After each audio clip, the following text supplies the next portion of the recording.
My name's Tom Blossom. I'm a VP of Customer Success.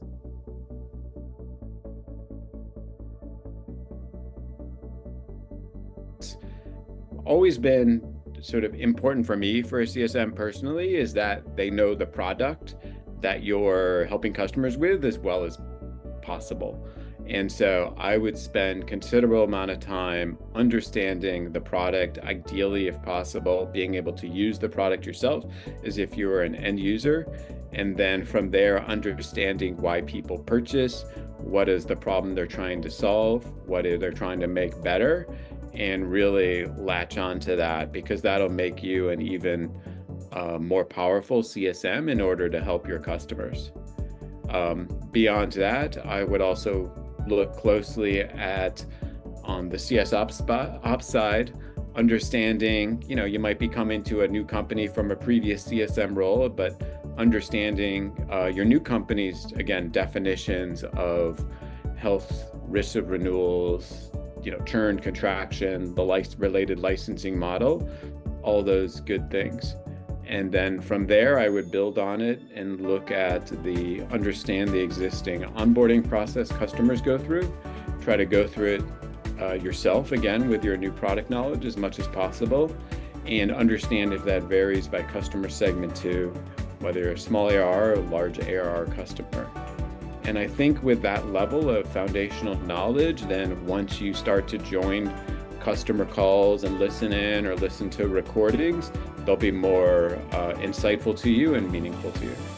So by 90 days, you should be, again, I don't know how to put it other than like walking, talking on your own.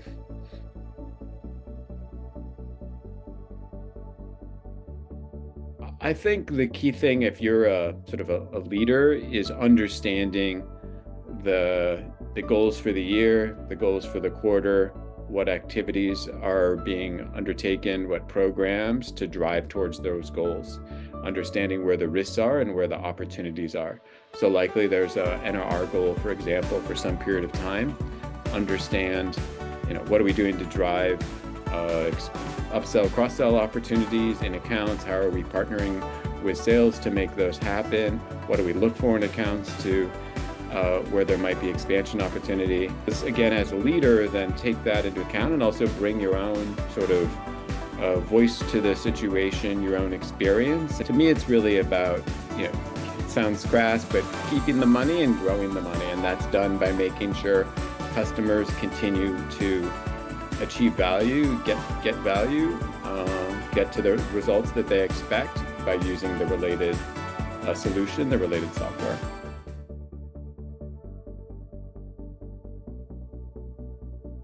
I would say if you're joining a company where they don't have structured onboarding and you're trying to figure out what you need to accomplish in those key first 60 days, I would draft your own plan, show the initiative of what you're seeking to accomplish and share that with your manager and get their buy-in. But do that way before 60 days, after the first couple of weeks, most likely, and then track progress with him or her through the next, whatever it is, the next subsequent 45 days or so. And then there's no surprises. Your manager knows what you're doing. They basically signed off early on the goals for those 60 days. And they might be happy because you've kind of saved them some work too by being more self-sufficient.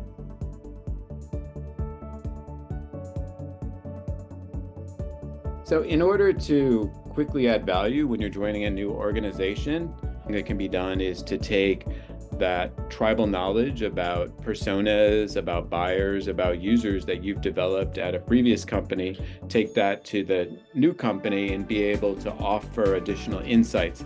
If you've worked with an account before, share details, don't share any secrets from any previous employers, but maybe share what you learned about that organization. If you're selling to Fortune 500 companies, I guess there's only 500 of them, so maybe you've worked with some of them before, and help to provide more context to the new team that you're joining that they might not already have.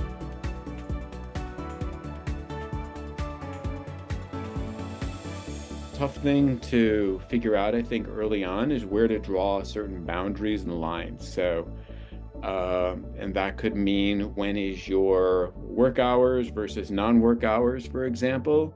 And if you set a certain precedent early on, that you may sort of end up living with that. So, I would talk to your manager and tell them, I'm typically available perhaps for meetings from, with some variance from 8 to 6, 7 to 5, whatever it is. And, make sure there's mutual agreement, and then adjust your calendar accordingly so that you're in a role that you can be successful in the long term, and not in a situation where you're getting burnt out quickly again because you haven't kind of drawn those boundaries early on.